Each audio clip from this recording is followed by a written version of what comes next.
नमस्कार जय Jagannath welcome to Pushpalata blog. प्रथम आपको समस्त को धन्यवाद आपण मो वीडियो देखि लाइक कर समस्त को अशेष अशेष धन्यवाद। आज आम पिला मानक तैल जातीय गछ विषय कहवा। गछ तो आमको खाद्य वस्त्र पानी सब दे थाए, तेल आमको दे थाए।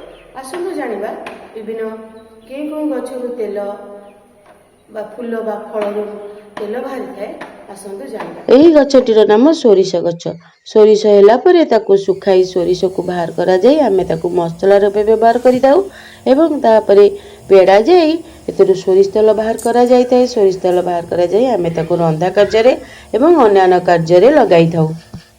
एही गछटीर नाम गब गछ बा जड़ा गछ। यार जो फल देखुच फल भितर मंजी थाए, ए मंजी को सुखा जाई जड़ा तेल बाहर करा जाय थाए। जड़ा तेल देव कार्य एवं अन्य काम रे लागि थाए। नड़िया गछ को तो आमे समस्त जानिचे, यार फल को आमे व्यवहार करि थाउ एवं याकू खाई थाउ। तापरे याकू सुखाई तेल पेड़ा जाय थाए। से तेल को आमे व्यवहार करू आउ अन्य केतक राज्य रे मध्ये ए तेल को रांधी बारे एवं खाइबारे व्यवहार करा जाय थाए। एही गछटीर नाम सूर्यमुखी फूल। ए फूल भितर जो मंजी थाए से मंजी रो तेल बाहरी थाए। यार मंजी की सुखा जाए सेतरु तेल बाहरी थाए जाहाकू आमे सूर्यमुखी तेल रूपे व्यवहार करिथाउ।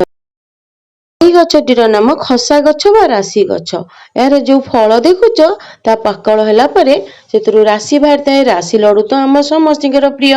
तापरे एतरु तेल बाहर करा जाई राशि तेल बाहरी थाए। राशि तेल शनिदेवंकर अति प्रिय। आमे ताकू देव कार्य एवं अन्य कार्य रे लगाई थाउ। एही गछटीर नाम बादाम गछ। बादाम माटी तले फले थाए। याकू चाष करा जाई यार मंजी को सुखा जाई सेतरु तेल बाहर करे थाए जाहाकि आमे बादाम तेल रूपे व्यवहार करि थाउ। आशा करूची वीडियोटी भल लागिबो। भल लागिले लाइक कमेंट शेयर निश्चित करिवे। नमस्कार जय जगन्नाथ।